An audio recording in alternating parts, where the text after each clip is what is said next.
Hey everyone, and welcome. If you're diving into political thought, especially for an exam like the UPSC, you've come to the right place. We're going to tackle political theory from the ground up. So, let's build this foundation together, shall we? But hang on, before we jump into the theory part, let's talk about the main event. What even is politics? Well, at its core, it's really just the process of figuring out who gets what, when, and how in any given community. And this isn't some new puzzle. The ancient Greeks were debating these exact same things in their city-states. But as you're about to see, the way we try to answer those questions has changed a lot. Okay, so if you imagine politics as this big, complex, and yeah, sometimes messy machine that runs our society, then political theory is basically our toolkit. It's what gives us all the concepts, the frameworks, the tools we need to take that machine apart, see how all the pieces fit together, and even ask if it's designed the right way in the first place. So, what's actually in this toolkit? Well, political theory is a huge field. It covers everything from political thought to philosophy and ideology. But here's the really crucial idea I want you to grasp. It works on two different levels at the same time. It's part detective, trying to figure out the political reality we see all around us, and it's also part architect, dreaming up and speculating about what a better, more ideal political world ought to look like. And this quote from Andrew Hacker just nails it.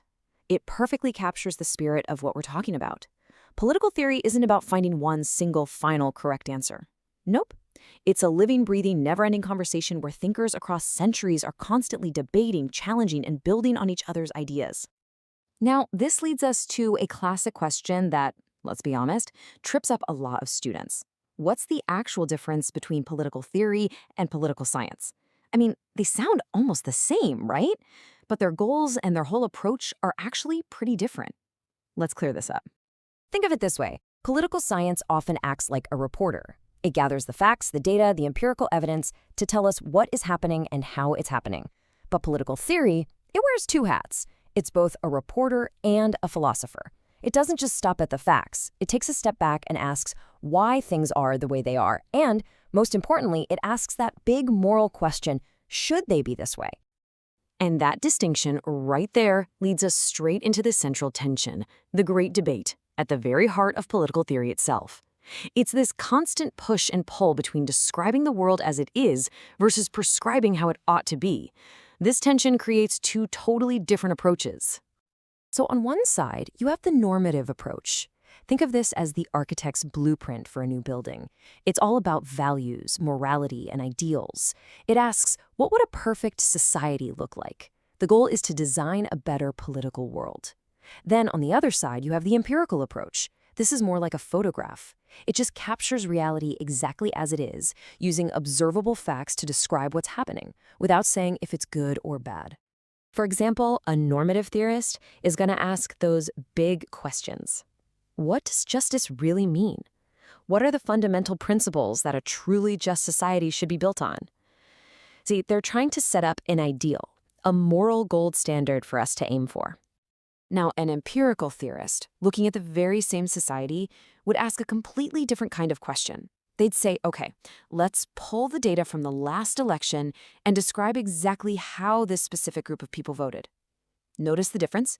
They're not judging the outcome. They're just neutrally describing what happened based on the facts.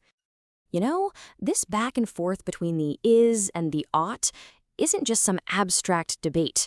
It's been the very engine that has powered the evolution of political theory for centuries.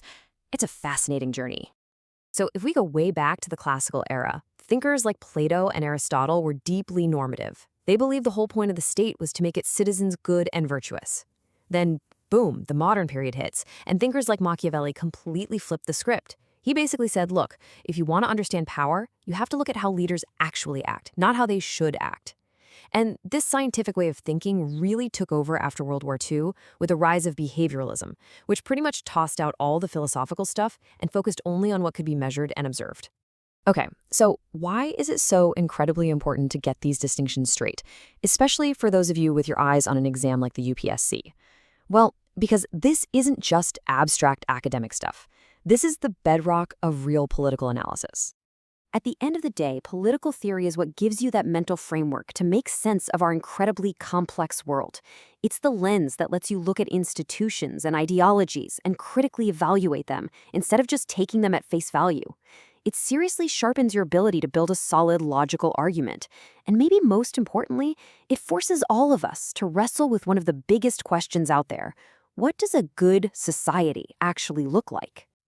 And if you think this is all just talk, check this out. This is an actual question from a previous UPSC paper. That whole decline of political theory debate, that is exactly about that big shift towards behavioralism we were just talking about. So you see, understanding these core concepts isn't just helpful, it's absolutely essential to nail a question like this. So I'll leave you with a final thought to mull over. When we look at the massive global challenges we're facing today, climate change, inequality, political polarization, which approach do we need more of?